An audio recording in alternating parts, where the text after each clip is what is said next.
Vamos começar com a nossa oração. Em nome do Pai, do Filho e do Espírito Santo. Amém. Ave Maria, cheia de graça, o Senhor é convosco. Bendita sois vós entre as mulheres e bendito é o fruto do vosso ventre, Jesus. Santa Maria, Mãe de Deus, rogai por nós, pecadores, agora e na hora de nossa morte. Amém. Nossa Senhora do Rosário, rogai por nós. Santo Tomás de Aquino, rogai por nós. Santo Antônio de Lisboa, rogai por nós. Em nome do Pai, do Filho e do Espírito Santo. Amém. Muito bem. Essa conferência certamente não é um tratado a respeito da alegria espiritual. Ela é muito mais um resumo e, sobretudo, um convite para que os ouvintes leiam futuramente esse livro aqui, publicado pela editora Pinos, lá de Brasília, que é o Tratado da Alegria da Alma Cristã, escrito pelo padre Ambrósio de Lombez, que era um capuchinho. É um Tratado da Alegria da Alma Cristã. A conferência, portanto, será um resumo e, sobretudo, um convite para que os católicos leiam esse livro, que fará um grande bem para muitos, se não para todos. É um assunto que, infelizmente, a gente considera algo marginal na vida espiritual. Frequentemente não é algo que a gente dê grande atenção. Em geral, a gente se preocupa com outros temas na leitura espiritual. Se preocupa, por exemplo, em evitar distrações na oração, com temas mais concretos. Parece que a alegria espiritual é algo menos importante, algo mais marginal, talvez até algo mais sentimental. No entanto, ela tem uma importância muito mais capital do que nós imaginamos. Muito mais.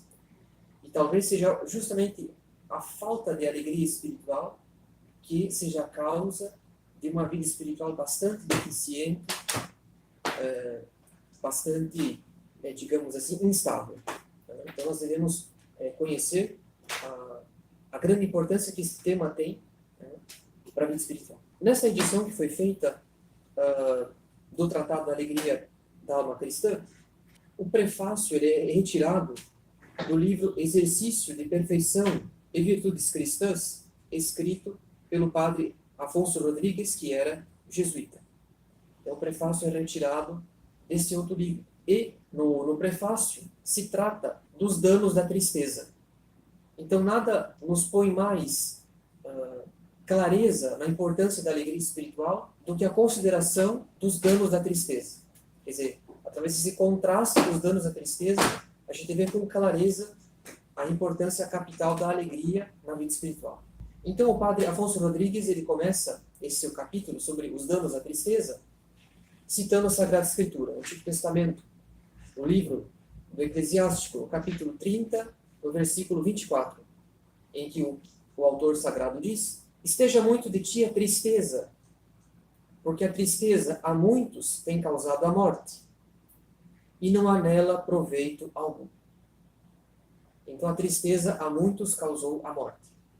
Estamos num período em que se fala muito das mortes, pois bem, existe um inimigo invisível, mais invisível que um vírus, que é justamente a tristeza espiritual. Ela causa a morte, sobretudo a morte espiritual, que é o pecado grave. Isso porque a tristeza, ela tira o gosto da oração, torna longo e entediante o tempo que nós devemos dar à oração, e por causa justamente disso, do tédio e da tristeza, pouco a pouco, o homem abandona a união com Deus pela oração, e inclusive a leitura espiritual. Quer dizer, todo trato com aquilo que é espiritual, pouco a pouco, ao se tornar pesado, é abandonado. Também cita o padre Rodrigues, o livro dos Salmos, o Salmo número 118, versículo 28. Por causa do tédio, dormitou, quer dizer, adormeceu a minha alma, por causa do tédio. Então, justamente se o tédio, a tristeza, faz a nossa alma dormir, ora, a tristeza é justamente esse sono da alma. Porque justamente quando nós estamos tristes, a nossa vida espiritual torna-se entediante. fastidiosa, quer dizer, cansativa. A gente perde o gosto pelos deveres espirituais. São Gregório Magno acrescenta que a tristeza traz consigo outros efeitos, além do abandono da vida espiritual. Ela traz a irritação, traz a ira. Afinal, o triste, como ele sofre desse mal, que é a tristeza, ele se torna, por consequente, áspero para com os outros. Então a tristeza traz consigo a irritação e a ira. E aí completa o Padre Rodrigues dizendo: e assim experimentamos que quando estamos tristes, facilmente nos zangamos e enfadamos por qualquer coisa. A tristeza faz o homem impaciente nas coisas que trata, falo suspeitoso e malicioso. A tristeza também priva o homem do bom uso da sua razão. Também do livro do Eclesiástico, no capítulo 31, versículo 15, nós lemos: onde há amargura, não há juízo. Então, livro do Eclesiástico, capítulo 31. Onde há amargura, não há juízo. Do livro de Provérbios, no capítulo 25, no versículo 20, o que faz a traça no vestido e o caruncho e a carcoma na madeira, isto mesmo faz a tristeza no coração do homem. Quer dizer, a tristeza vai carunchando o íntimo do homem, como a traça, como o cupim. O homem triste e melancólico se torna imprestável a tudo que é bom. Assim como a traça vai corroendo o tecido, assim também a tristeza, ao corroer a alma, torna o homem incapaz para a execução do bem e, portanto, da virtude e da própria união com Deus, que é a vida espiritual. E como se não bastasse esses efeitos nefastos da tristeza para a vida espiritual, ela destrói a nossa união com Deus, ela nos torna suspeitosos para com os outros, ela nos torna iracundos, ela nos faz perder o juízo, porque nós suspeitamos o mal acerca dos outros, ela nos torna melancólicos, imprestáveis para o bem. Há um outro elemento muito importante, porque está escrito no livro de Jó, no capítulo 40, versículo 16, o demônio dorme na sombra. Então a tristeza é fonte de tentações, porque lá onde há tristeza, lá também está o demônio. A tristeza, ela é, portanto, o ninho, é o covil do demônio. É o habitat próprio do demônio, a tristeza. E alguém que está triste, ele não tem outras alternativas senão ou o desespero ou a vida mundana. Ou ele se afunda nessa tristeza e ela se converte em desespero, ou, para tentar se desvencilhar dessa tristeza, uma outra possibilidade pecaminosa seria a vida mundana, para tentar esquecer a dor da alma. A pessoa se afunda nos prazeres impuros. E, portanto, nos corações tristes, a tentação de impureza é bastante frequente. O coração do triste é um terreno fértil para as tentações.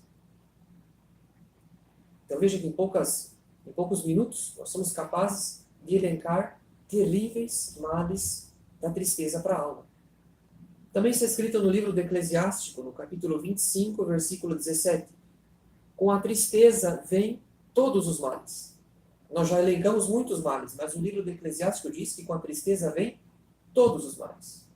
Quer dizer, é o meio habitual da nossa alma cair em pecado, é primeiro ela cair no estado de alma de tristeza. E é por isso que também está escrito no livro do Eclesiástico, no capítulo 38, no versículo 19, a tristeza apressa a morte. Não apenas a morte da alma, porque é uma via fácil para o pecado grave, mas no caso do desespero, o suicídio. Então os danos da tristeza são imensos. Eles podem conduzir à morte da alma, que é o pecado grave, podem conduzir à morte do corpo, no caso do suicídio, dos desesperados. Então não são poucos danos. E nós não podemos fazer pouco caso, portanto, da tristeza. Então nessa introdução aqui do Tratado da Alegria da Alma Cristã, escrito pelo padre Afonso Rodrigues, que é o prefácio do livro, a gente já vê os danos da tristeza, e isso nos dá, portanto, o tom daquilo que deve ser o nosso interesse pela alegria espiritual. Esse interesse não deve ser pouco, não deve ser marginal, nós devemos ter uma verdadeira preocupação em conhecer e adquirir a alegria espiritual. Porque se com a tristeza vem todos os males, nós que queremos obter todos os bens, precisamos, portanto, pedir e obter, pela graça, a alegria espiritual. Muito bem, vamos tratar agora da alegria espiritual propriamente dita. São Paulo diz na segunda epístola aos Coríntios, no capítulo 9, no versículo 7, Deus ama quem dá com alegria. Nós não devemos medir tanto as nossas obras pelo seu tamanho. Por exemplo, uma grande obra, por exemplo, pela cristandade, quando um bom general católico vence uma batalha contra os infiéis. Essa obra pode ser grande do ponto de vista militar, mas ela será verdadeiramente grande se ela for executada com uma grande caridade, que é o que dá o valor para as obras sobrenaturais. E é claro que onde está a caridade, aí também está o fruto do Espírito Santo, que é a alegria. Deus ama quem dá com alegria, porque a alegria, portanto, ela perfaz, ela torna perfeita uma obra. Isso significa que a tristeza, seja para nós católicos, seja mesmo para os romanos, os gregos, as sociedades mais antigas, onde havia um certo pensamento filosófico, a tristeza ela nunca foi uma virtude. Afinal de contas, a tristeza diminui o mérito dos nossos sacrifícios. O que nós oferecemos com o coração triste, nós não oferecemos bem. E se não oferecemos bem, falta a caridade. A tristeza não é uma virtude. Ela diminui o mérito dos nossos sacrifícios. Apenas na ordem natural, fazendo abstração da ordem sobrenatural, da graça. Já na ordem natural, depois da virtude e da paz, que é a tranquilidade na ordem, a alegria é o maior bem do homem no mundo. Já na ordem natural, ela é um dos maiores bens que nós podemos ter. E na ordem sobrenatural nós sabemos, eu disse agora há pouco, que a alegria é um dos frutos do Espírito Santo. Assim como a própria paz é um fruto do Espírito Santo. Então, uma obra bem feita, ela virá com a alegria.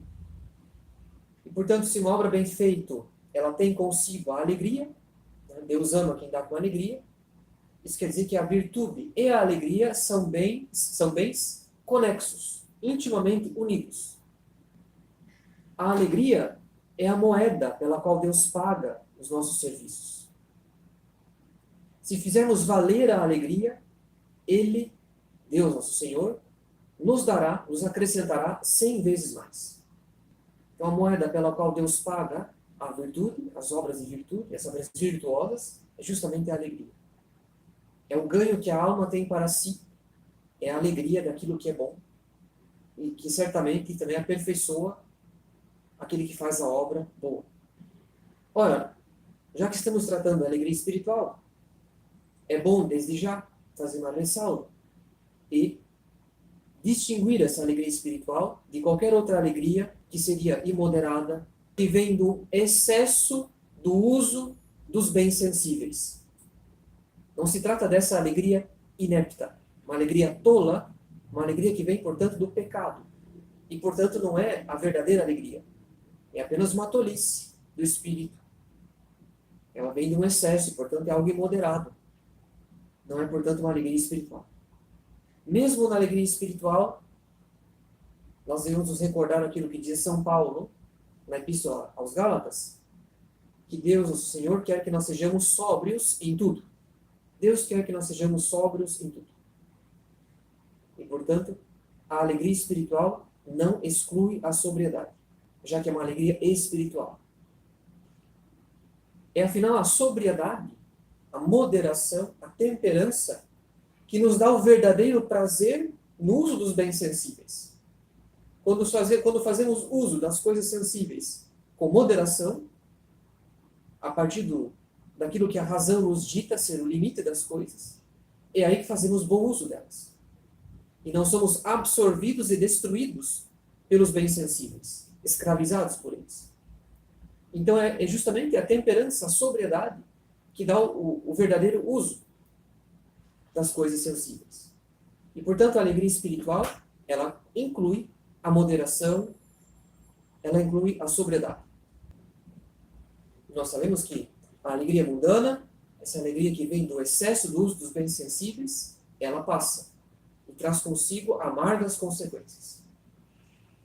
Em compensação, a alegria espiritual, ela dura. Nós iremos tratar disso, claro. Mas já podemos antecipar que ela dura porque o seu objeto é permanente, é eterno. É uma alegria espiritual. É a alegria que vem da união com Deus. Mas cada coisa a seu tempo. Então, se usarmos com sobriedade das coisas desse mundo, dos bens sensíveis, desse uso moderado, virtuoso, sobrevirá uma alegria honesta e louvável. É isso que Aristóteles considerava, portanto, como a felicidade do homem sobre a terra, a contemplação da verdade e a prática da virtude. Tanto fazendo abstração da graça, da vida sobrenatural, da vida eterna, já nesse uso moderado dos bens sensíveis, já havia, entre os gregos, essa percepção de que a alegria está na moderação e não nos excessos. Então, se eles percebiam isso com relação aos bens sensíveis, o conceito que nós, católicos, teremos alegria espiritual certamente será muito maior, porque para nós é muito mais que a prática da virtude. Para nós é justamente a posse de Deus, pela graça.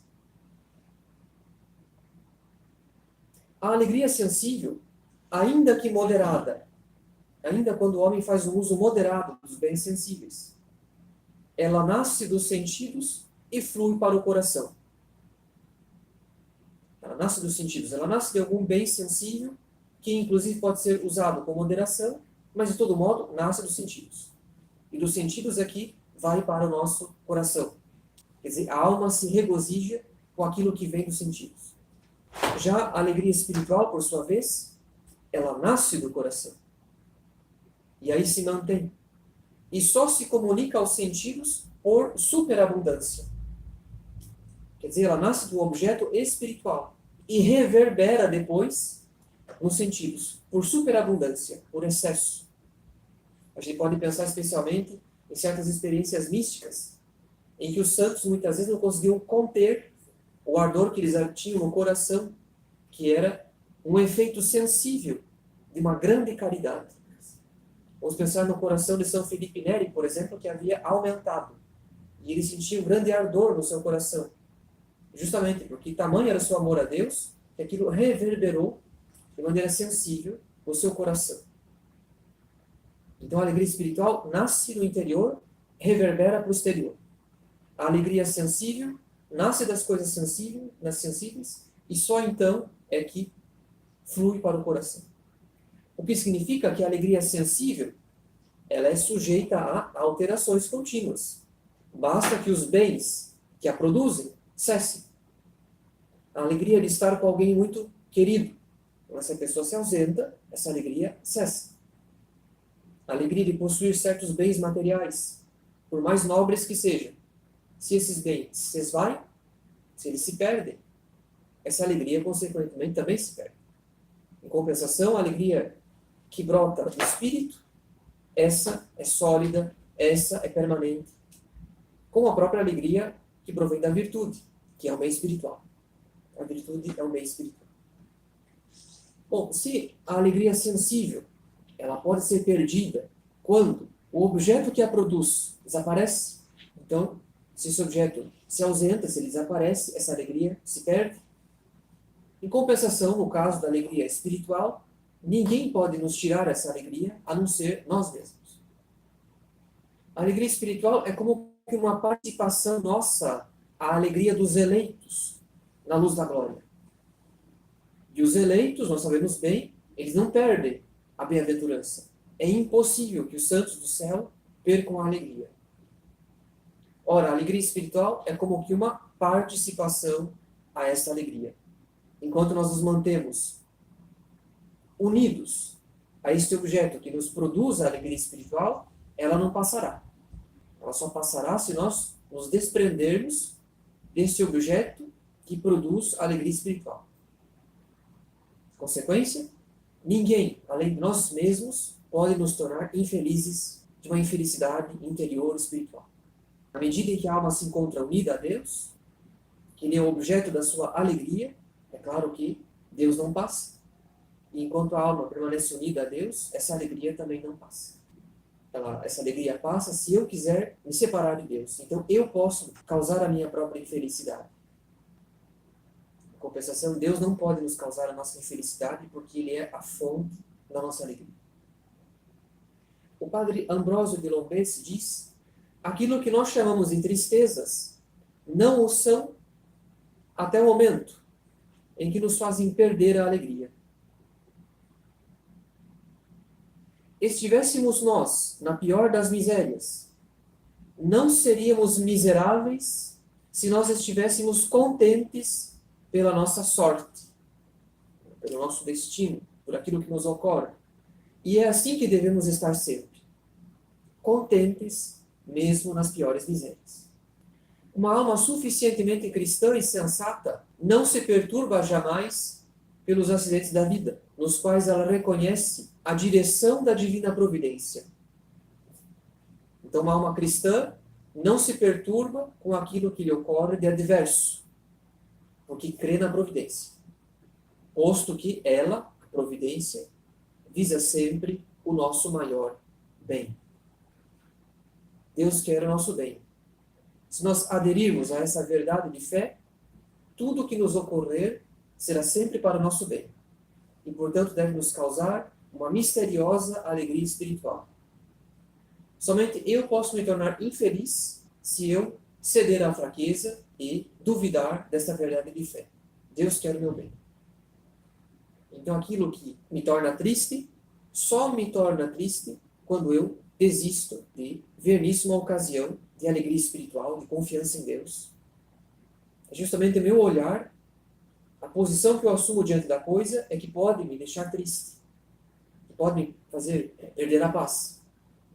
Mas não a coisa enquanto tal, porque ela está sob o controle da providência e Deus quer sempre o nosso bem. Um argumento que o padre Lombesse dá é que a alegria é útil. É um ponto no qual ele se detém. A alegria é útil à virtude. Sem a alegria espiritual, a virtude, a prática da virtude, seria penosa. Nós só seríamos virtuosos com constrangimento, por esforço. Como que a força? Nós cumpriríamos os nossos deveres, mas sem os apreciar. É como se a virtude fosse um remédio amargo, que nós devemos tomar, porque faz bem à nossa saúde, mas tomamos à força, porque é amargo. Então a alegria é útil. Assim como o sabor dos alimentos é útil à nossa nutrição. Sem o sabor, nós não cumpriríamos nosso dever de nos alimentarmos com gosto.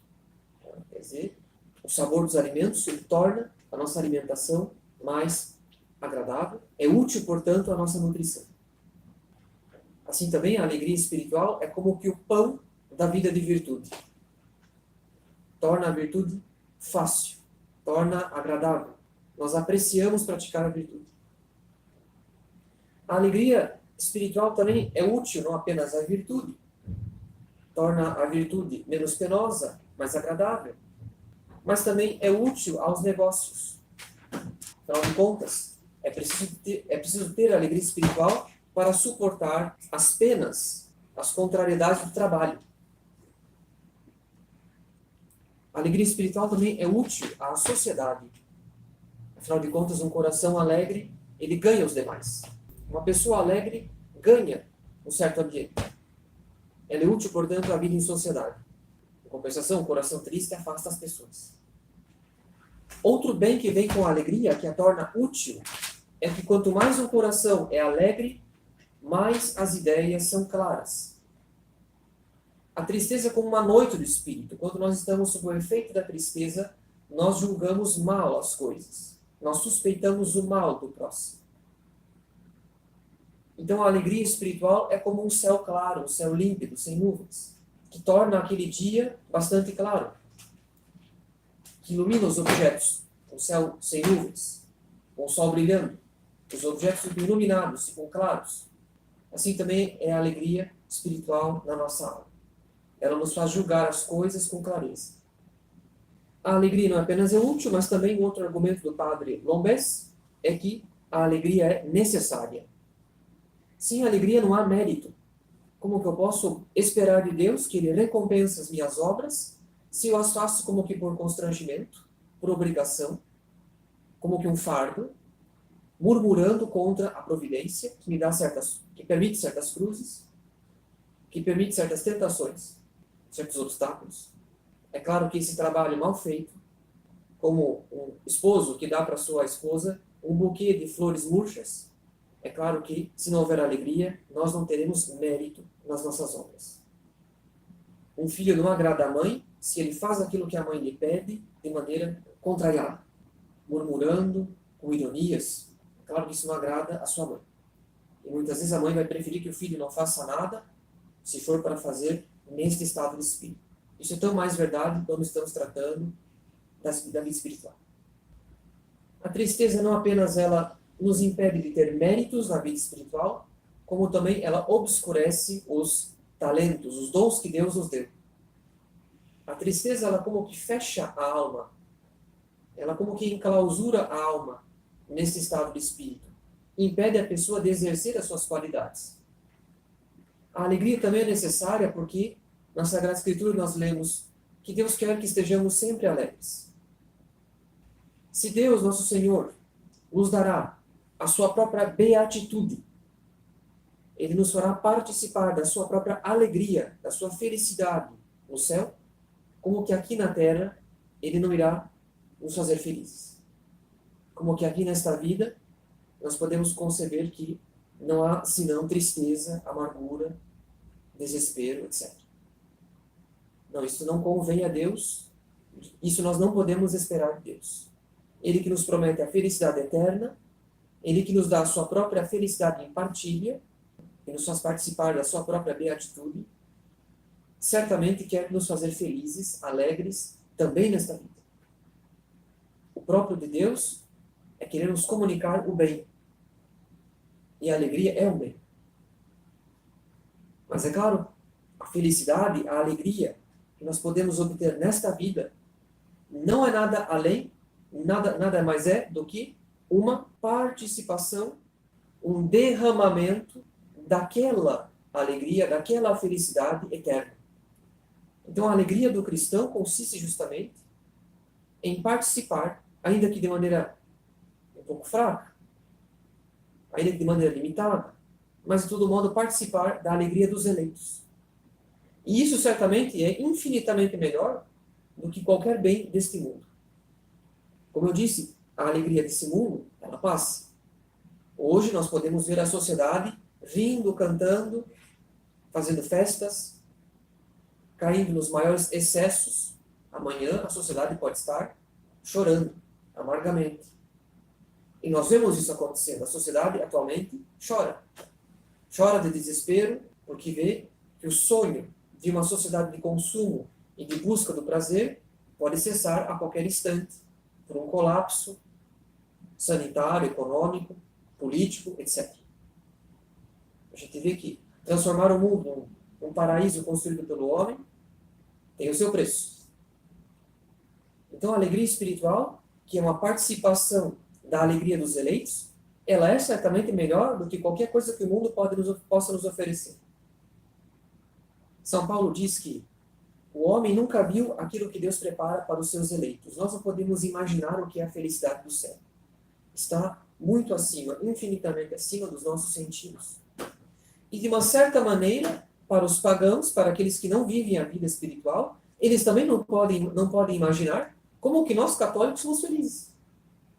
E frequentemente eles julgam que nós somos pessoas amarguradas, porque não frequentamos a vida mundana que eles frequentam. Os ambientes, as pessoas, os hábitos, etc. Eles não compreendem como que nós podemos nos alegrar de uma alegria espiritual, do uso moderado das coisas. Mas nós vemos o quanto que eles mentem para si mesmos ao julgar que a alegria mundana é verdadeira. Não. Ela traz muitas amarguras. Uma grande ansiedade, porque esses bens passam. E quanto mais se usa deles, mais existe uma sede deles. Portanto, é algo insaciável que cedo ou tarde vai trazer a frustração, a decepção, o tédio, o desespero. A alegria é necessária. Deus espera ser servido com alegria. Assim como a mãe quer que o seu filho obedeça às suas ordens sem ironias, murmurações. Ela quer que ele execute as suas ordens de bom grado. Isso é tão mais verdade quando falamos da vida espiritual. Deus quer ser servido com alegria. A tristeza e o desgosto dos filhos de Deus não honram a Deus. Se os pagãos quiserem um testemunho de que a fé católica não vale a pena, é a tristeza de muitos católicos. Então a nossa tristeza não honra a Deus, não edifica o próximo, não converte, não faz bem. A alegria espiritual é um meio garantido de sermos atendidos em nossas orações. Afinal de contas, como é que nós não seremos atendidos se pedirmos com alegria e confiança? Muitas vezes nós encontramos pedintes na rua que nos pedem alguma esmola, alguma doação, alguma coisa, e pela maneira insistente, e eu diria, não tanto insistente, eu diria, pela maneira alegre com que pedem, nos ganham. Nos ganham. Em compensação, há aqueles que quando nos pedem algo e não obtêm, nos agridem, nos ofendem, nos acusam, e certamente, a partir do momento que eles se tornam agressivos e ingratos, eles não obtêm mais nada, porque isso nos fecha. Isso nos fecha.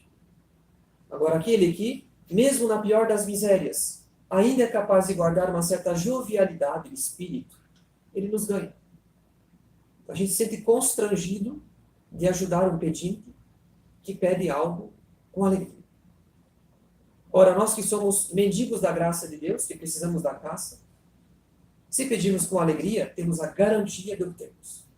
A alegria e a confiança ganham o coração de Deus. A Deus pertence exclusivamente a alegria, porque Deus é a suma felicidade. A gente sabe, Deus é bom, Deus é justo, Deus é misericordioso, mas Deus é a suma felicidade. E, portanto, a Deus pertence exclusivamente a alegria. Portanto, a alegria do mundo é uma falsa alegria. E se Ele é a alegria, Ele deseja que nós possuamos a alegria. Ele que nos comunicou a vida, que nos comunicou tantos bens pela criação, é claro que Ele também quer comunicar algo que é a alegria, que Ele possui. E, sobretudo, a alegria espiritual que provém da união com Deus pela graça. Agora diz o padre Ambrósio de Lombez: entretanto, os pecadores a arrebatam de vós, e vós não apressais em reivindicá-la. Os pecadores arrebatam a alegria de nós, e nós não nos apressamos em reivindicá-la.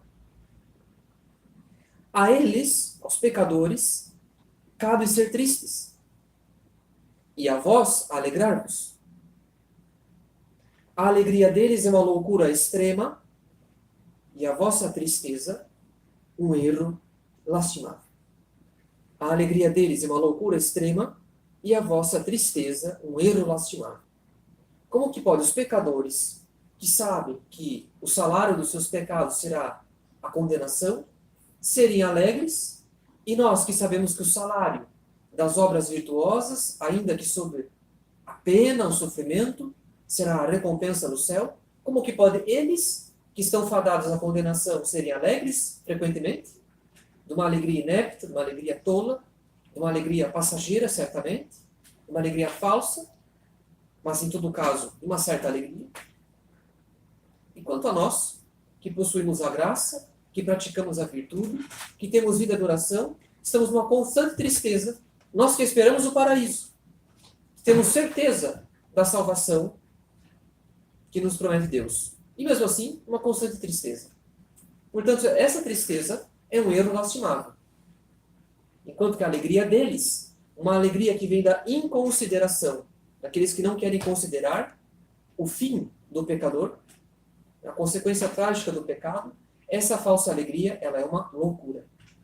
Uma insistência em permanecer no pecado para ganhar certas consolações passageiras, sem querer considerar a sua consequência eterna, isso é uma loucura, Enquanto que nós, que temos todos os motivos para sermos alegres, perduramos uma tristeza de alma, que é um erro lastimável.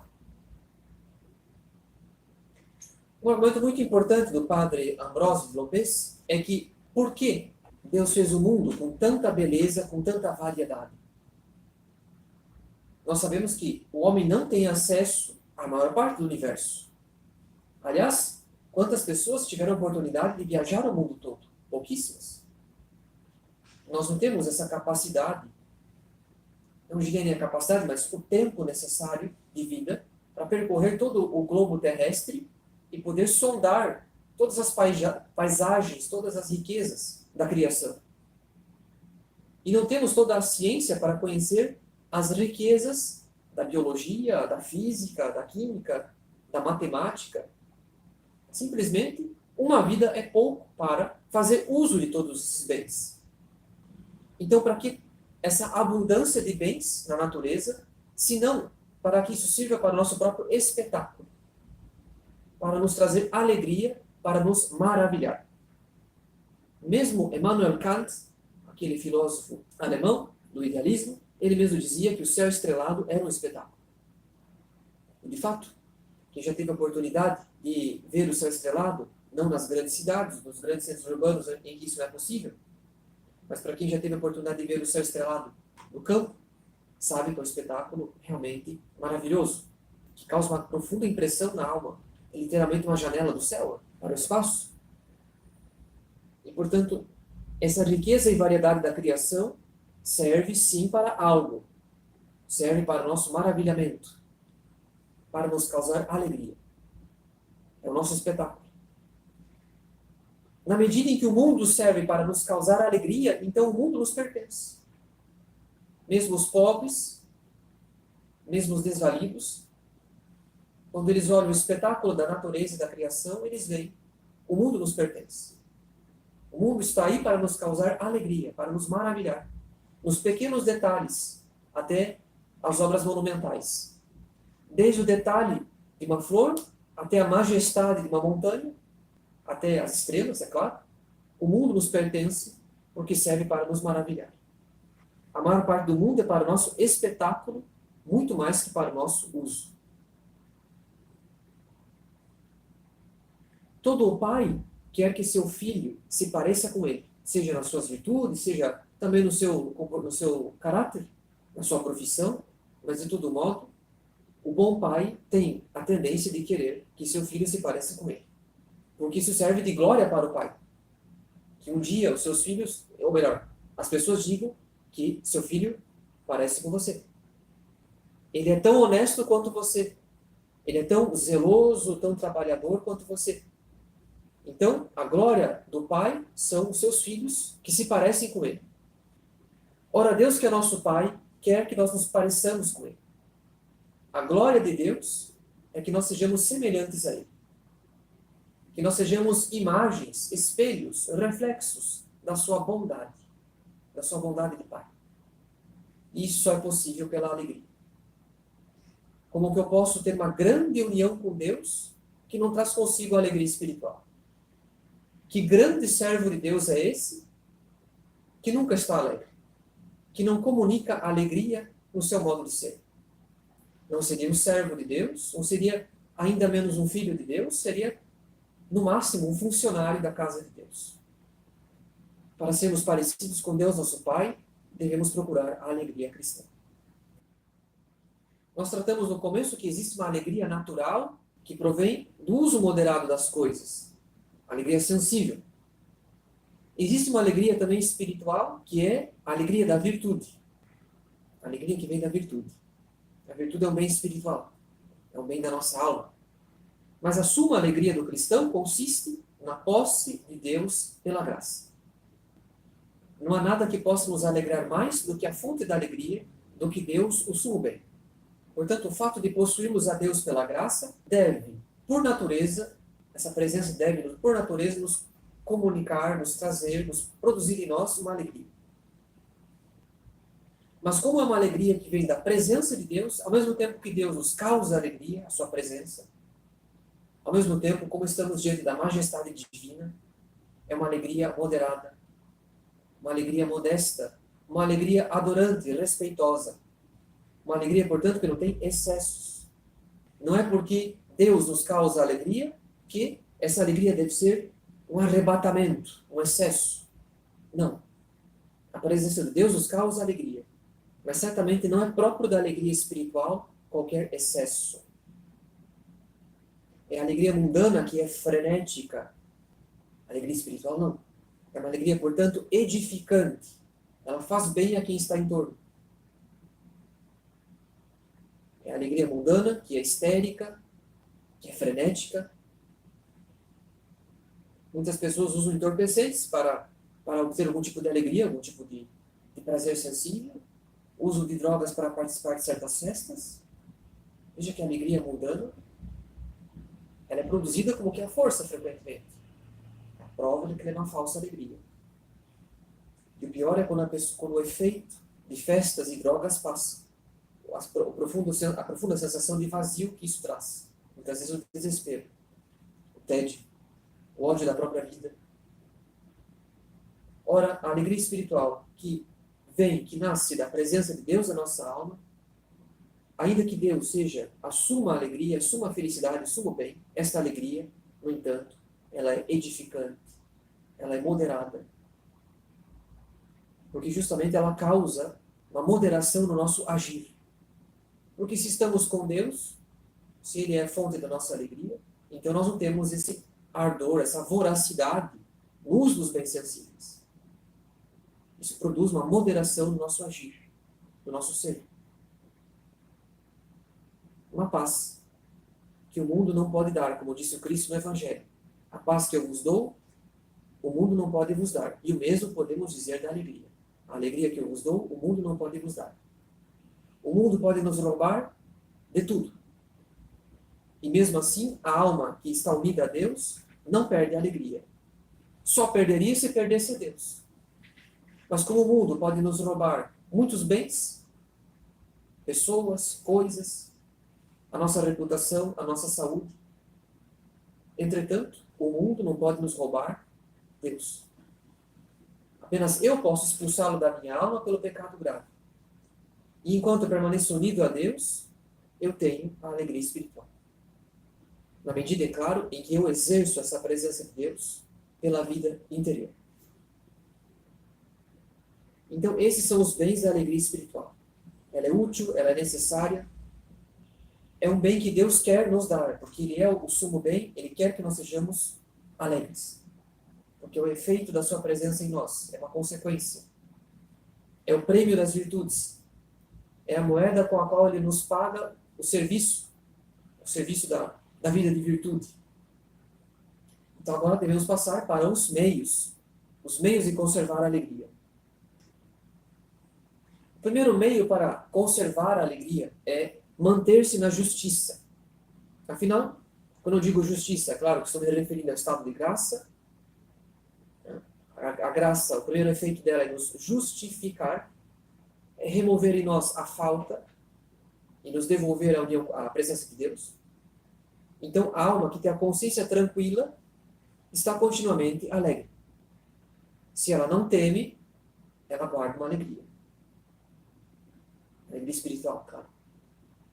Então, manter-se na graça, manter-se na justiça, na justificação que vem da graça, é um meio de se manter na alegria espiritual.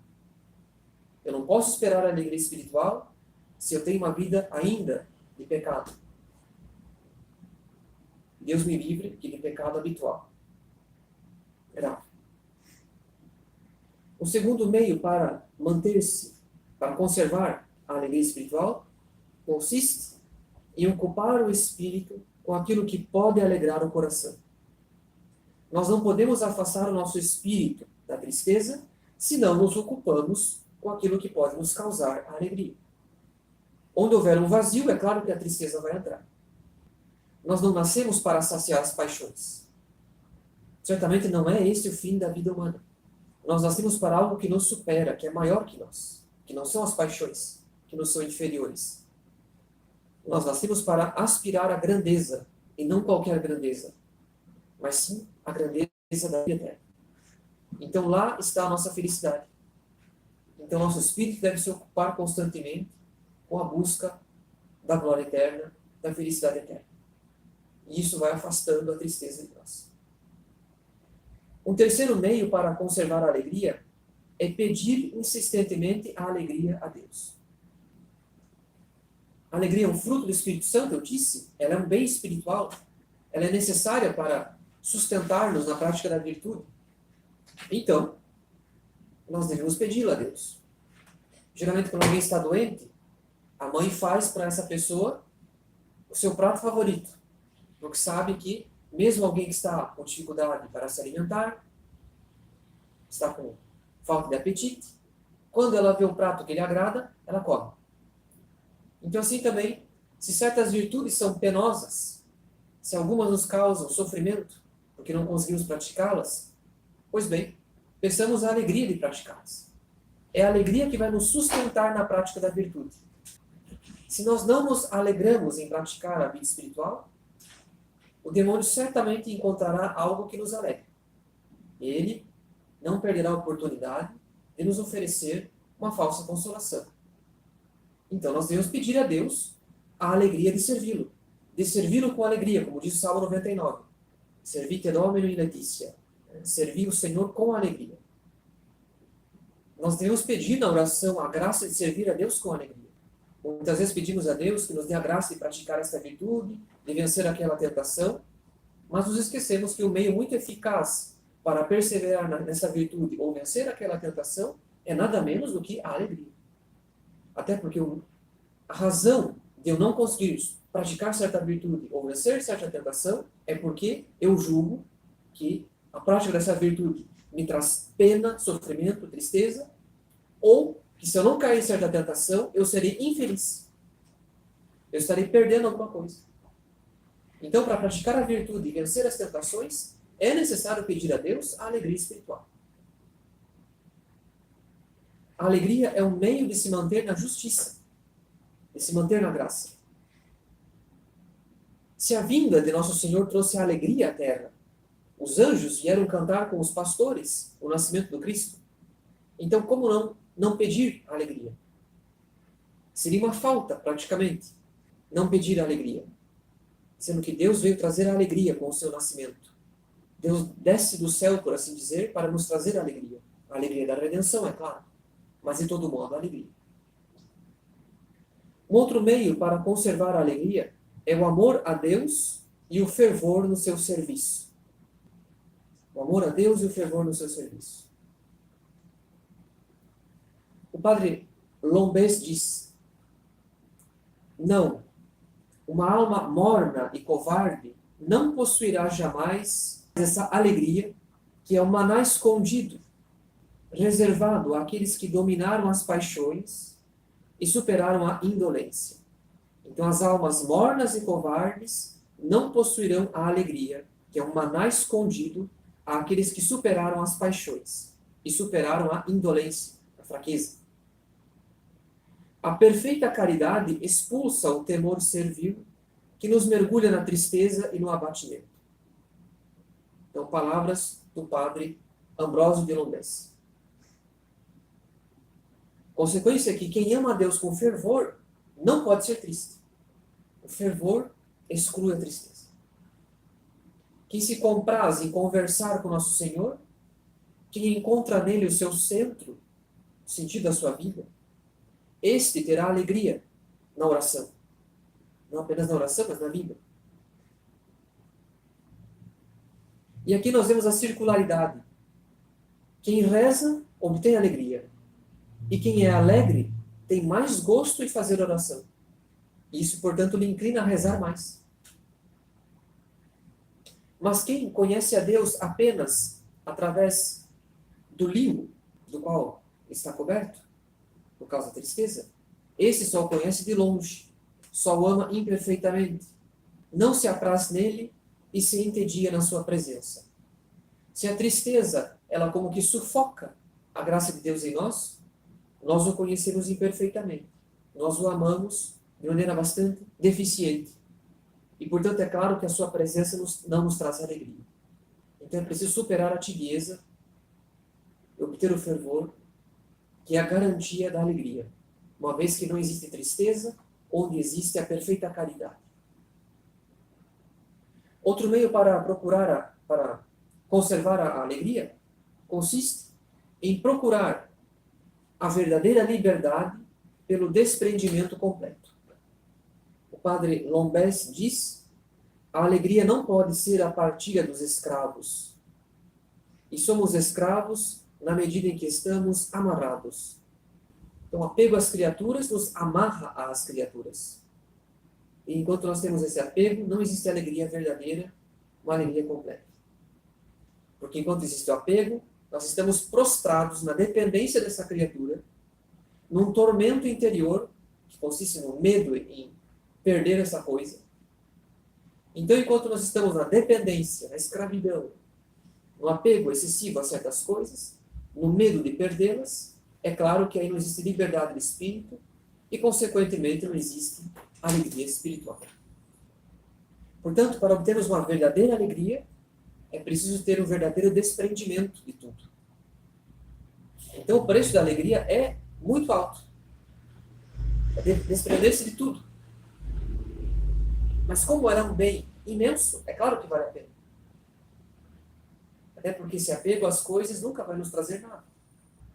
Em compensação, o desprendimento das coisas, o desapego das coisas, a pobreza espiritual, isso vai nos trazer alegria e isso vale a pena. É um preço que vale a pena ser pago. Outro meio de conservar a alegria consiste, é um meio bastante prático, consiste em nunca assumir tarefas demais.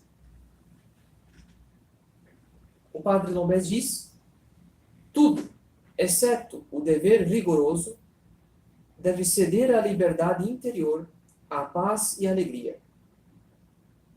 Ou seja, a não ser quando eu estou obrigado a certas atividades, no resto eu não posso me ocupar demais com as atividades.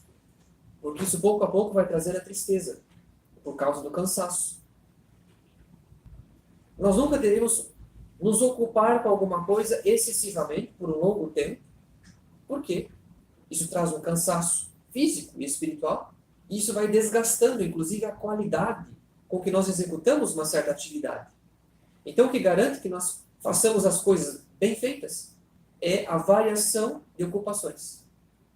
Eu me dou 1 hora de estudo, eu dou uma pausa, eu posso retornar depois dos meus estudos variando de objeto, trocando a matéria, depois eu me dou a oração, depois eu faço um trabalho manual. Então, essa variação ajuda a não cair no cansaço, no tédio. E ocupar-se das coisas sem exagero também nos garante a alegria. O exagero nos tira a alegria por causa do cansaço. Nós nunca devemos chegar ao limite de cumprir os nossos deveres com desgosto, porque pouco a pouco nós iremos abandoná-los. Então nós nunca devemos chegar ao limite de cumprir os deveres com desgosto. Assim como um arco, vamos imaginar o arco e flecha do arqueiro. Um arco sempre tensionado, ele perde a força e, portanto, a flecha ela não pode atingir uma grande distância.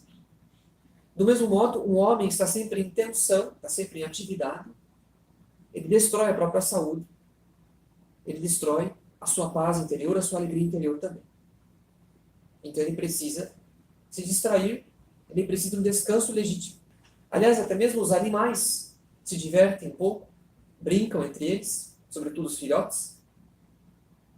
Se até mesmo os animais são capazes de uma certa recriação, se até mesmo os animais têm um certo senso lúdico, porque o homem seria o único animal que deveria exclusivamente trabalhar.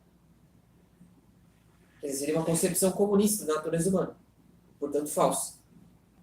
Então é claro que o homem precisa se permitir certos lazeres, assim como os animais, por instinto, também buscam uma certa recreação. Isso faz bem. Praticar os deveres com desgosto, sob o efeito do cansaço, não faz bem. É preciso dizer basta para certas atividades. Muitas vezes os estudantes, eles não estudam durante o semestre, e quando chega na semana de prova, descobrem que a matéria existe, que o colégio existe, que a faculdade existe, e se põem a estudar horas a fio, até mesmo durante a madrugada. Certamente não é um meio excelente, muito pelo contrário, de estudar. Porque, afinal de contas, nós não podemos passar horas a fio estudando como se fôssemos máquinas. Nós somos seres vivos que precisam de descanso, precisam de repouso. E, portanto, é um péssimo método de estudo. Que só faria sentido uma máquina que pode ficar ligada durante horas sem perder qualidade de funcionamento. Então, nós não somos máquinas. E, é claro, quem se obriga a estudar durante horas, madrugada fora, para poder estudar para uma matéria, é claro que essa pessoa, ela já de antemão abandonou a oração. Porque se ela abandonou todas as suas atividades para ter que estudar para a prova, para ter que estudar durante a semana de prova, toda aquela matéria que não foi estudada ao longo do semestre, então é claro que a oração também foi abandonada.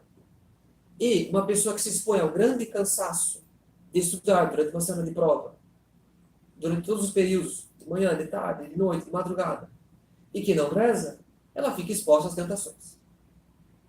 Então, é uma péssima receita, é um péssimo remédio de não equilibrar as coisas, julgando que tem uma capacidade só porque é jovem, ou porque vai tomar alguma coisa para ficar acordado.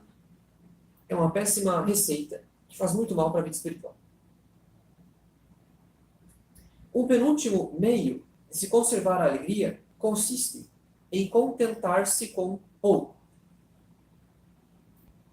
O padre Lombés diz: nada perturba tanto o homem e o faz perder tanto tempo, e o faz perder tanto a alegria, quanto o desejo de ter aquilo que ele não tem. Nada o perturba mais do que o desejo de ter aquilo que ele não tem. Um coração cheio de desejos é sempre devorado pela tristeza. Claro que é virtuoso desejar fazer boas obras, grandes obras. Mas esse desejo virtuoso é, por consequência, um desejo moderado pela razão. Não uma paixão, uma cobiça.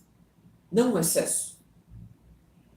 Porque justamente esse excesso, essa cobiça, essa paixão, essa sede de certos objetos, que faz com que o homem perca a sua alegria. Fica perturbado até que ele obtenha aquilo. Porque existe um apego. Então, contentar-se com pouco, contentar-se com aquilo que a providência nos deu, ver nisso uma fonte de alegria, porque foi Deus que deu. Então, isso é um meio de conservar a alegria. O Padre Lombés também completa: o grande segredo para ser contente e feliz em qualquer condição em que nos encontremos é olhar para baixo de nós, em vez de direcionar a visão mais para o alto, como fazemos sempre, o que faz que nos vejamos como miseráveis, e o somos, em efeito. Quem olha para o alto, quem se compara com aqueles que possuem mais, cai na tristeza. Se julga miserável por ter uma vida pior que a de certas pessoas, por não ser tão feliz como outras pessoas. Então, ao invés de nos compararmos com aqueles que têm mais bens do que nós, porque também é um erro. Porque a posse de muitos bens não é a garantia de felicidade. É uma ilusão. Quem tem mais precisa conservar aquilo que tem, precisa proteger aquilo que tem. É claro que isso traz mais encargos, mais pesos, mais responsabilidades. E se vem a perder uma coisa a qual se apegou, isso vai lhe produzir muita mais tristeza. Então é uma ilusão julgar que somos mais infelizes quando não temos certos dons ou certos bens. Pelo contrário, o que nos traz a paz de alma é quando olhamos para aqueles que não têm aquilo que temos, que têm muito menos. Então devemos olhar para baixo para aqueles que estão em uma condição inferior à nossa, nos compararmos a essas pessoas, e isso vai nos conformar muito mais àquilo que Deus nos deu, ao invés de nos trazer a revolta. Por fim, o último meio que o autor diz para se manter a alegria, para se conservar a alegria, é a confiança em Deus. Nós precisamos pedir socorro a Deus em todas as circunstâncias e adversidades, ao invés de confiar na própria prudência. O que vai nos trazer a tristeza espiritual é justamente o desespero de quando as coisas saem do nosso controle. Mas elas podem sair do nosso controle. Mas isso não importa. O que importa é que elas estão sempre no controle da providência e Deus nos ama. E dele nós podemos esperar sempre os melhores desígnios. Porque ele nos ama mais do que nós somos capazes de nos amar a nós mesmos. Então devemos confiar em Deus para manter a alegria na alma, ao invés de confiar na própria prudência.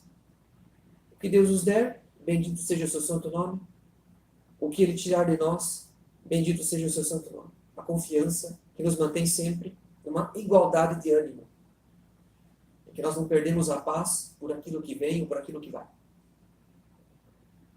O padre Lombez diz, para ser salvos e mesmo para nos tornar santos, veja, para nos tornar santos, que nós pensamos que exige muita coisa, há apenas estas palavras: fazer em cada momento aquilo que Deus quer e fazê-lo da maneira que Ele deseja. Quem são os santos? São aqueles que fazem a vontade de Deus, mas que fazem até as últimas consequências. Então, para sermos salvos e mesmo para nos tornarmos santos, apenas estas palavras: fazer aquilo que Deus quer, da maneira como Ele deseja, com confiança.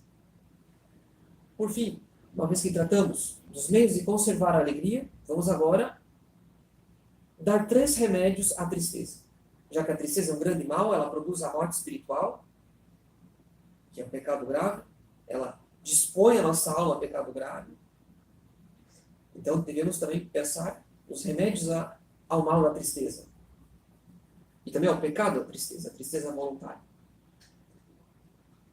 O primeiro remédio à tristeza são as santas amizades. O padre Ambrósio de Lombez diz, depois da oração, que é uma conversa da alma com Deus, vem a conversa com os amigos bem escolhidos, as santas amizades, que tendo virtude, razão e talentos, merecem nossa confiança e conhecendo nossa alma, são capazes de curar suas feridas. Então, depois da oração, que é uma conversa da alma com Deus, o remédio à tristeza é a conversa com os amigos bons, católicos. Primeiramente, porque sendo católicos, nos darão bons conselhos. E, em segundo lugar, porque sendo bons amigos, amigos íntimos, e conhecendo a nossa alma, podem nos ajudar a desfazer certas ilusões que a tristeza nos causa. E, em função da sua virtude, da sua vida de fé, eles merecem a nossa confiança. Muitas vezes a alma triste cria quimeras na sua inteligência, supõe coisas desastrosas, catastróficas. E é um bom amigo que vai desfazer essas ilusões, essas quimeras que a tristeza causa. Um outro remédio à tristeza são os exercícios físicos. De fato, nós não podemos esquecer que temos uma natureza que é composta de corpo e alma. E se o corpo não vai bem, a alma também não vai bem. Claro que esses exercícios servem para o nosso bem espiritual, principalmente. E, portanto, não consiste naqueles exercícios que vão muito mais nos conduzir à vaidade. Então, uma coisa é buscar o remédio da alma, uma legítima distração, que vai nos ajudar a melhor raciocinar depois, a melhor cumprir nossas tarefas, vai nos ajudar a descansar. Outra coisa é a vaidade que vem das academias. Então não devemos buscar, sob o pretexto de alegria espiritual, ou de fuga da tristeza, esses meios que a sociedade moderna toma para buscar o ideal físico completamente pagão, de modo que as academias hoje em dia elas são as verdadeiras paróquias do homem moderno. Ninguém quer cuidar da própria alma, as pessoas só querem cuidar do próprio corpo. E assim as pessoas estão apenas enfeitando o próprio cadáver, deixando formoso para o dia do enterro, e não se preocupam com a salvação da alma. Um último remédio à tristeza, que o padre Lombez dá, é a boa música. E ele diz, quem não conhece os cânticos de Sião, cantará os de Babilônia. É inevitável. Se nós não conhecemos o bom cancioneiro católico, inevitavelmente, o que irá reverberar depois da nossa memória serão as músicas que tocam na sociedade. Que a gente ouve até de maneira involuntária, porque é o que se ouve da parte dos vizinhos, da parte do comércio, nas ruas, na televisão, nos filmes, nas séries, etc. Nos jogos também. Então, quem não conhece o cancioneiro católico, o bom cancioneiro, a boa música, inevitavelmente ficará apenas com o lixo produzido pela nossa sociedade. E quando eu digo que existe uma boa música, que nós devemos conhecê-la, eu não estou me referindo apenas à música sacra. Isso é uma falácia protestante, de que nós só podemos ouvir cânticos sacros. Não. Assim como nem toda arquitetura é sacra, assim também nem toda a música é sacra. Se o protestante diz que ele só ouve música sacra, bom, nesse caso ele tem que morar também no templo. Ele não pode morar em apartamento, nem em casa, nem sobrado, ele tem que morar no templo. Se só existe música sacra, legítima, então a única arquitetura tem que ser necessariamente sacra. Então, isso é uma falácia. O que distingue a música de ela ser boa ou ruim, não é o fato de ela ser sacra ou profana. O que distingue é se ela se adequa ou não a uma beleza objetiva. A partir do romantismo, século XIX, a beleza passou a ser um valor subjetivo, uma mera expressão dos meus sentimentos. E, portanto, a gente ouve muitas vezes sinfonias por aí, Beethoven especialmente, mas sobretudo os autores que vieram depois, sinfonias que mostram um verdadeiro transtorno que se passava no íntimo do autor. A orquestra muitas vezes passa de momentos de calmaria para momentos de euforia. E isso não é normal. Isso é histérico, isso é deprimente, isso é desequilibrado. Então, quando a música ela perde qualquer referência objetiva de beleza, se ela perde a referência da criação, daquilo que Deus deu, a beleza que Deus imprimiu nas coisas, se ela perde essa referência objetiva da beleza que Deus imprimiu nas coisas, ela se reduz a ser apenas a expressão dos caprichos do autor. Claro que o autor pode ter uma ideia, pode ter uma inspiração, pode ter um certo afeto que a música vai produzir necessariamente. Entretanto, é claro que isso deve estar dentro de critérios objetivos de beleza. A gente vê que até o Barroco ainda havia essa preocupação de colocar a música em sintonia, por assim dizer, em harmonia propriamente, com a beleza que a gente vê nas coisas que Deus criou. Então não é uma questão de letra, também não é uma questão meramente de música sacra ou profana. Trata-se de duas noções de estética. Evidentemente que existe diferença de estilo, o que implica também uma certa variação. Quer dizer, é claro que a música barroca ela é mais sensível, ela tem um apelo maior aos sentidos. Bom, eu não sou especialista em música, evidentemente que usarei termos menos técnicos, digamos. Mas ela tem um apelo maior aos sentidos. Em todo caso, a gente vê que ela produz, sim, um afeto moderado na alma, e não uma histeria, como a gente vê, por exemplo, em muitos compositores do romantismo. E a música contemporânea, que é aquilo que nossos contemporâneos ouvem, o que dizer dela? Pouquíssimo. Não há muita coisa a ser dita, porque a qualidade musical realmente praticamente inexistente. Quer dizer, o que eu posso dizer dessas músicas que são apenas um ritmo praticamente? Tudo é composto sobre um ritmo, então. Quase não tem harmonia, quase não tem melodia, é simplesmente um ritmo. Então, uma pobreza intelectual profunda, que gera, portanto, uma pobreza intelectual nos seus ouvintes. Uma impulsividade, uma histeria, um comportamento não muito ordenado. Claro que não vou dizer que quem ouve a música ruim necessariamente será uma pessoa de maus costumes, de vício, etc. Mas existe uma connaturalidade entre a má música e o vício. Uma certa connaturalidade. Quem ouve rock tem uma inclinação à ira. Isso, as pessoas que ouvem aqui dizem, elas mesmas sabem disso. Existe uma inclinação à ira, existe uma inclinação à revolta, independente de letra. Então não adianta cristianizar a letra e não corrigir a melodia. Então é preciso, sim, conhecer a boa música. Vamos agora à conclusão. O padre Lombez diz: por que então estáis tristes? É que vós não visais verdadeiramente nem o interesse de Deus, nem o do próximo, vós só visais o vosso. De fato, na tristeza existe um certo orgulho. Quem está triste não visa os interesses de Deus, que quer que nós estejamos alegres.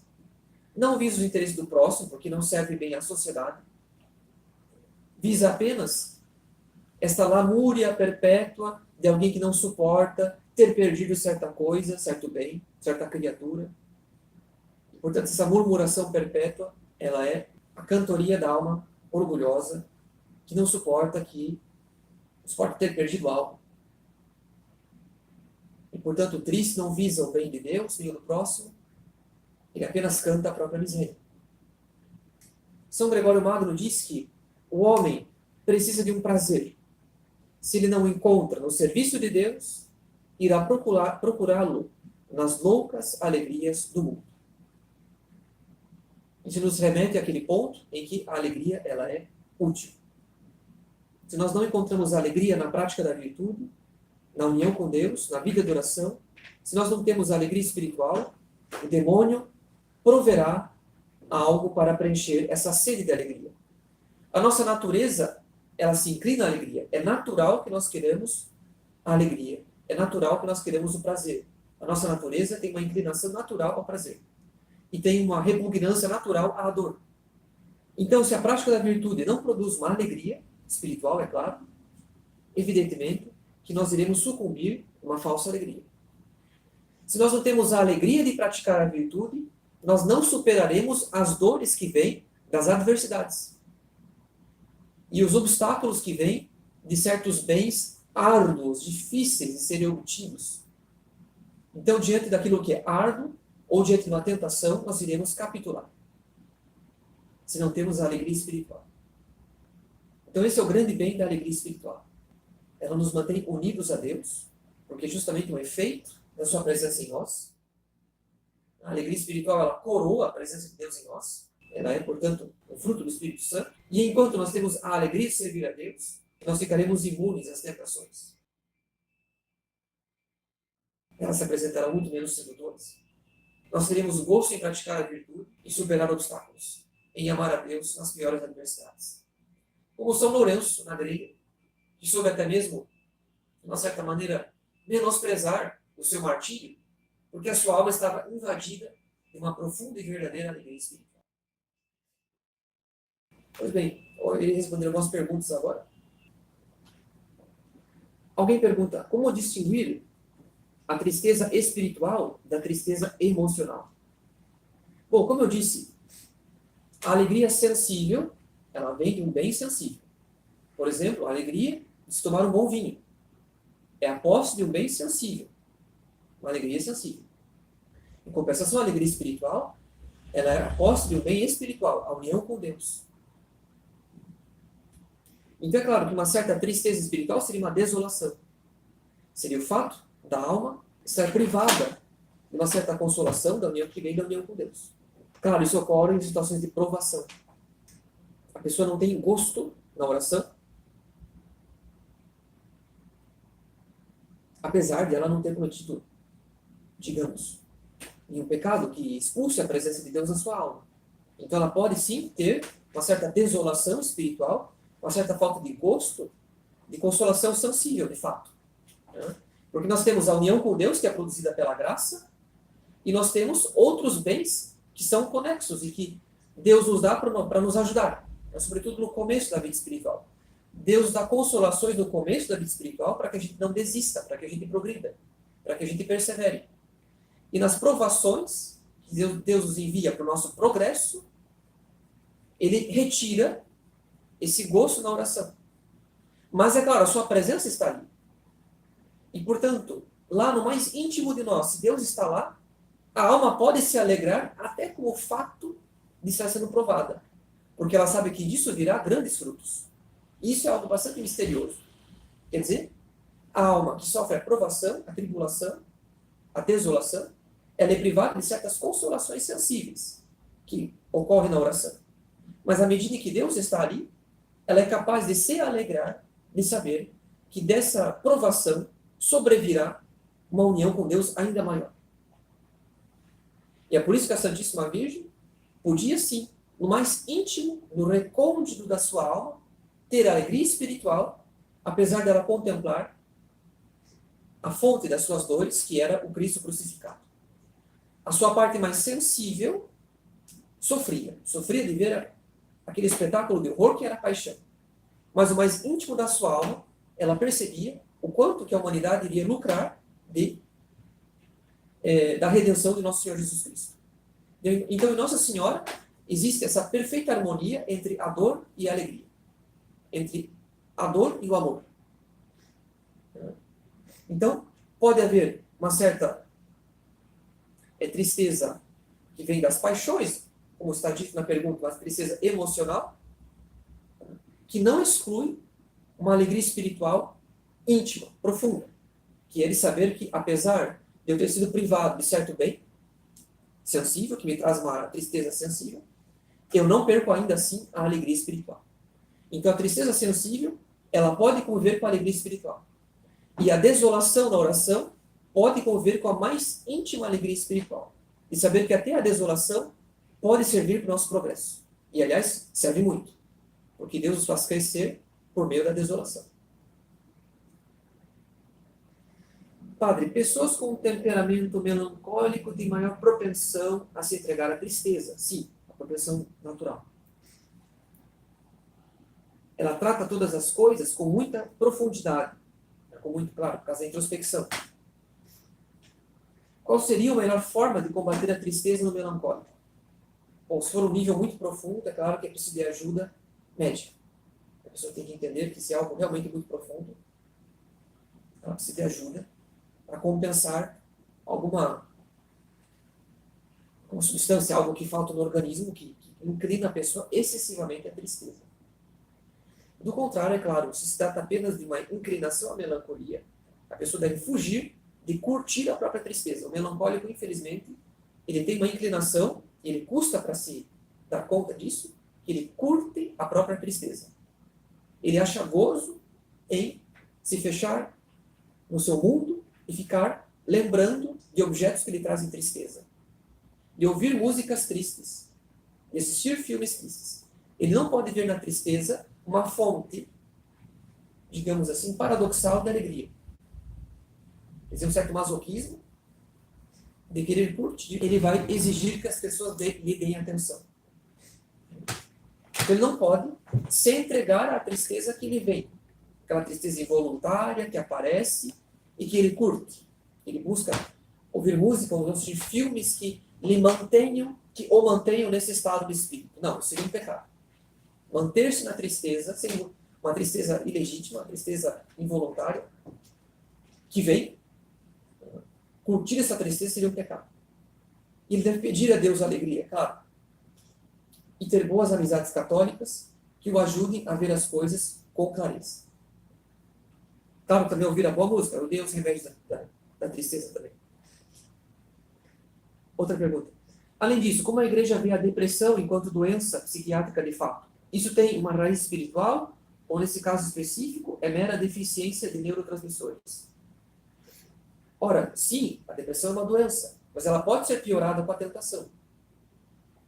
Quer dizer, se a pessoa ela não reza, ela se fecha no seu mundo de tristeza, lembremos, a tristeza ela é o covil, o ninho do demônio. Então, é claro, é mais difícil para a pessoa superar o seu quadro depressivo se não existe uma vida de oração que afugenta as tentações e que traz as graças para que ela recupere a alegria. Então não podemos dizer que todo depressivo é necessariamente alguém que tem uma causa unicamente espiritual. Não. Pode ser causado por uma ação do demônio, mas justamente a medicina está ali para julgar se tem uma causa natural, não. A depressão é uma doença que pode ser piorada, sim, pela tentação, pelo pecado.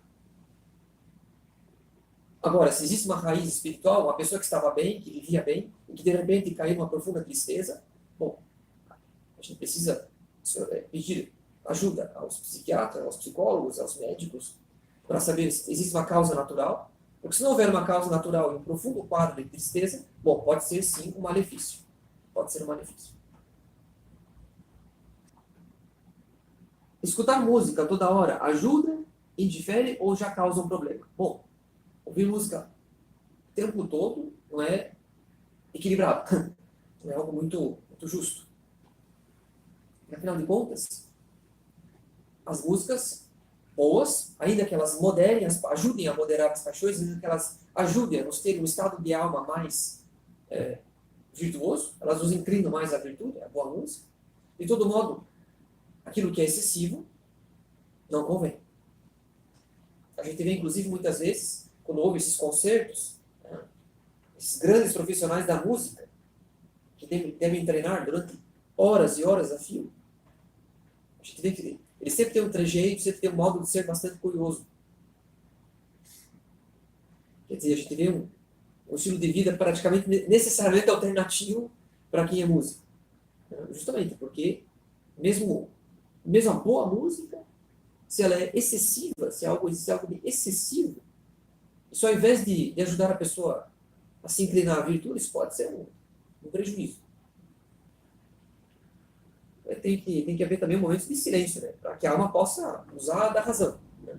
Quer dizer, a música vai ajudar a alma a se inclinar à virtude, né? Mas se a música ela se torna um excesso na vida da pessoa, a ausência de momentos de silêncio também prejudica o uso da razão. Quer dizer, ao invés de se tornar música, se torna uma cacofonia na alma. Né? Uma poluição da imaginação. Né? Um excesso um exercício dos sentidos. Então, é claro, a gente deve ouvir a boa música, mas ouvir também sabendo dar basta, né? Bom, a pessoa pergunta, alguém que cometa suicídio por conta da depressão, comete pecado mortal? Bom, para que haja pecado mortal é preciso que haja aquelas 3 condições: matéria grave, plena advertência e pleno consentimento. Ora, é preciso avaliar justamente até que ponto um suicida está no pleno uso das suas faculdades para que ele cometa um ato voluntário, plenamente deliberado. Chorar pela morte de um ser querido é sentir tristeza?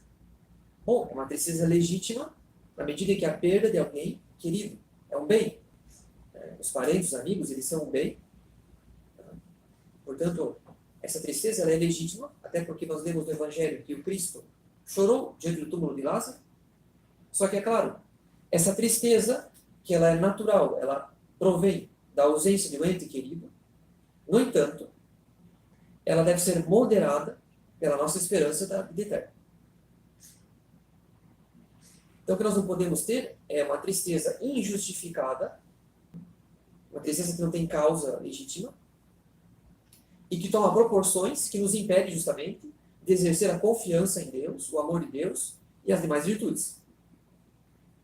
Então, mesmo Cristo, que chorou diante do túmulo de Lázaro, ele animou as suas irmãs à esperança da ressurreição. Então, ele disse, eu sou a ressurreição e a vida. Então, nós nos despedimos, sim, dos entes queridos, com a esperança de revê-los na glória eterna. Mas não podemos fazer disso um absoluto na nossa vida. Alguém que desista de viver, que diga que a sua vida não faz mais sentido. Então, são atitudes que não são virtuosas. Então, nós temos um dever de alegria espiritual. Mesmo quando a alegria sensível nos é tolhida. Mesmo quando a alegria sensível nos é tolhida. A alegria sensível, nós podemos perdê-la.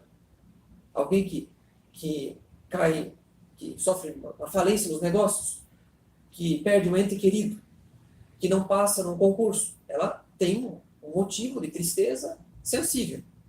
Mas essa tristeza sensível, ela é moderada justamente pela alegria espiritual, que lhe garante que, apesar de eu ter perdido um bem passageiro, um bem sensível, ainda assim, eu não perdi o essencial, que é a união com Deus, que é o sentido da vida.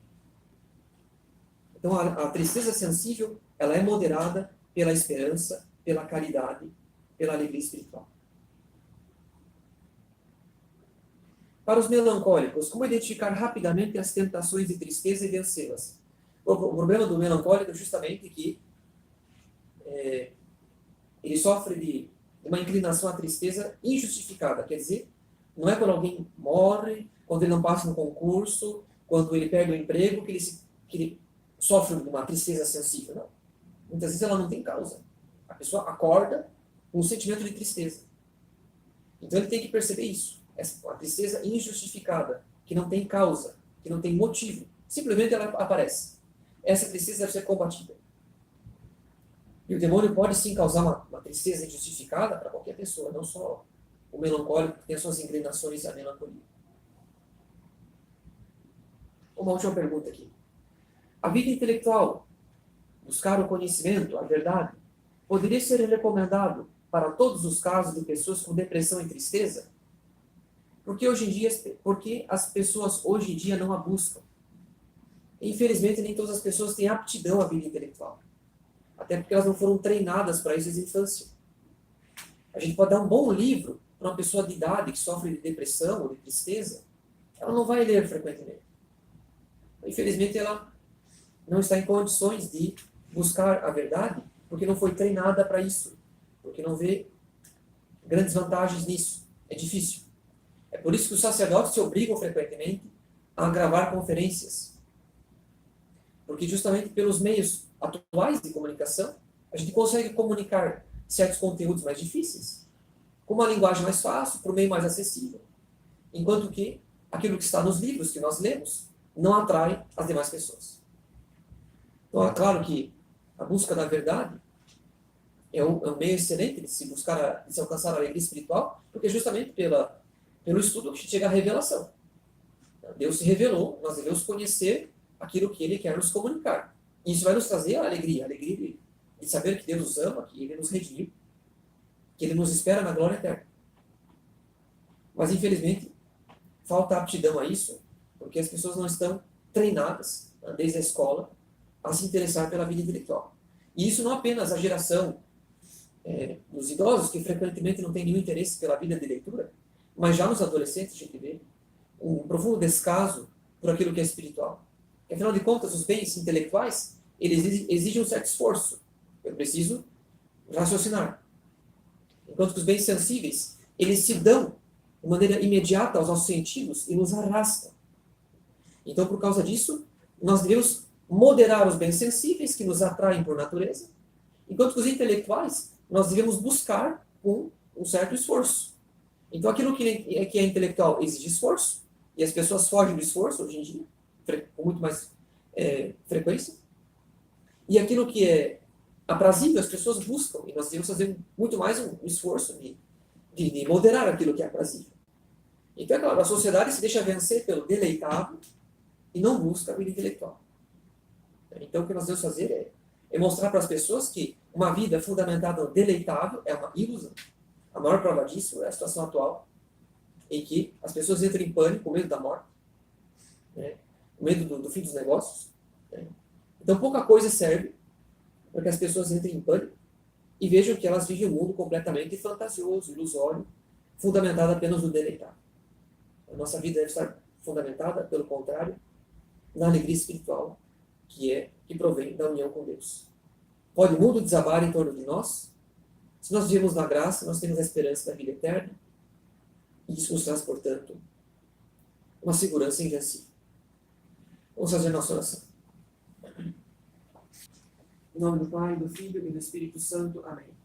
Glória ao Pai, ao Filho e ao Espírito Santo, assim como era no princípio, agora e sempre, por todos os séculos dos séculos. Amém. Em nome do Pai, do Filho e do Espírito Santo. Amém.